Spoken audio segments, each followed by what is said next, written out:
Hello everyone, this is the second video of decision trees with R. So in this video we first start pruning the tree. We use the prune function to create the prune tree by using the CP value associated with the second tree. If you remember from the previous video, the second tree has the lowest error. Please note that the CP values provided in R results are rounded to 7 digits after the decimal points.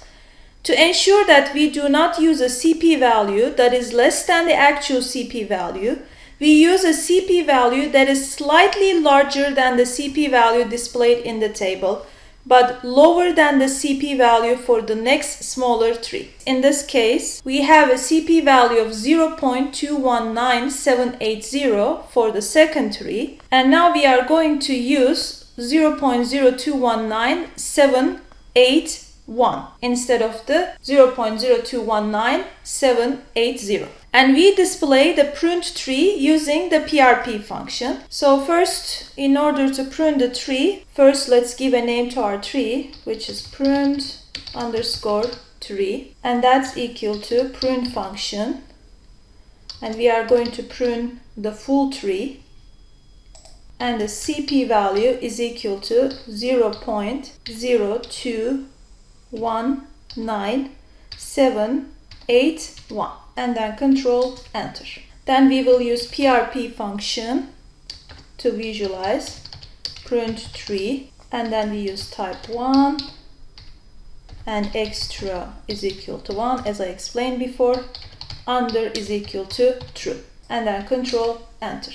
Now you can see the pruned tree under plots pane. As you see in this tree, we have 2 splits and 3 leaf nodes. Note that this is a much simpler tree with fewer branches compared to the default tree that we did in the first video. Next, we will evaluate the performance of the pruned tree using the validation dataset. We predict the class memberships of the observations in the validation dataset using the predict function. We set the type option equal to class so that the class membership is produced instead of its probability. So we are going to enter the following code. Predicted class is equal to predict, and we are going to use pruned tree. And next, our data set is validation set, and then type is equal to class, and then control enter. The confusion matrix can be created by comparing the predicted class membership and actual class membership of the validation dataset. We use the confusion matrix function to produce the confusion matrix. The positive is equal to 1 option specifies 1 as the target class, which in this case, these are the people who respond to an hello offer. So confusion matrix, predicted class. And now from validation set, we are going to choose hello, and then positive is equal to 1, because this is our target class, right? And now control enter.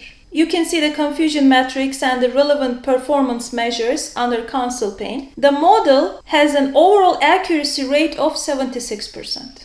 And sensitivity of 0.4359, and then specificity of 0.8739. These measures suggest that while the overall accuracy rate is relatively high, the model classifies a much larger portion of non-target class customers, which when we say non-target, customers who do not respond to hello offer cases than target class, which in this case our target class are the customers who respond to hello offers, target class cases correctly using the default cutoff rate of 0.5.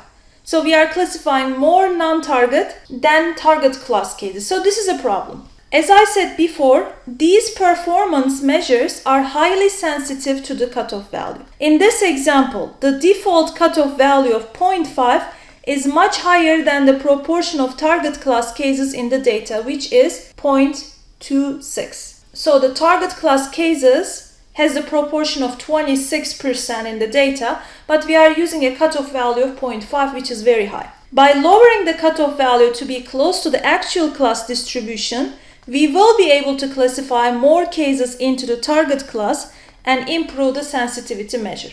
So I'm going to illustrate this in the following steps. To evaluate the predictive performance of the classification tree model using a different cutoff value in R, we first compute the probability of each validation case belonging to the target class instead of its class membership. In the predict function, we set the type option equal to prop to predict the probability values. So what we are going to do here is that, let's come here, and then we are going to type predicted prop is equal to, we are going to use again predict function, and our tree is prune tree, and our dataset is validation dataset, and then type here is equal to prop, and then control enter. Here we need to change predicted prop and then control enter in order to see the predicted probabilities. Predicted prop.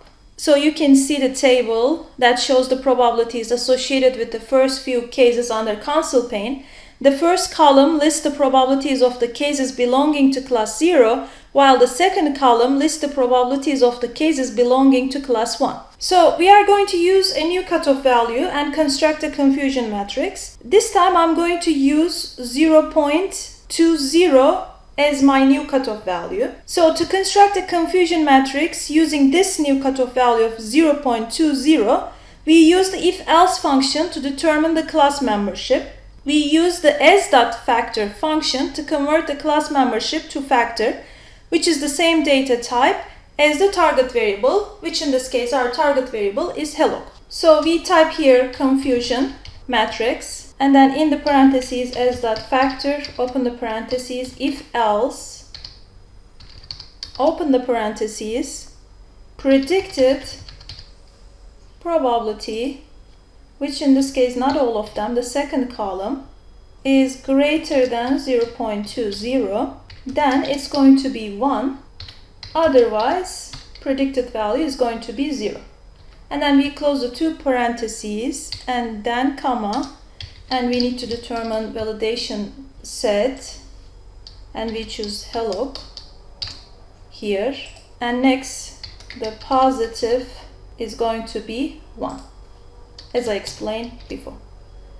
And now control enter. Now you can see the performance results with the new cutoff value under the console pane. So the resulting confusion matrix provides the performance measures of the pruned decision tree using the cutoff value of 0.20. So you can see that this new confusion matrix accuracy rate is dropped to 0.6867. And sensitivity and specificity rates change, right? Sensitivity rate is 0.7692 and specificity rate is dropped 0.6577. So that means we are classifying target cases accurately than non-target cases. That's why we have a higher sensitivity rate compared to specificity. The new cutoff value allows the manager of the bank to identify more target class cases correctly, as signified by the higher sensitivity value. To evaluate the model performance independent of the cutoff value, in the next video we are going to examine the cumulative lift chart, the decile-wise lift chart, and the ROC curve. Thank you for watching this video.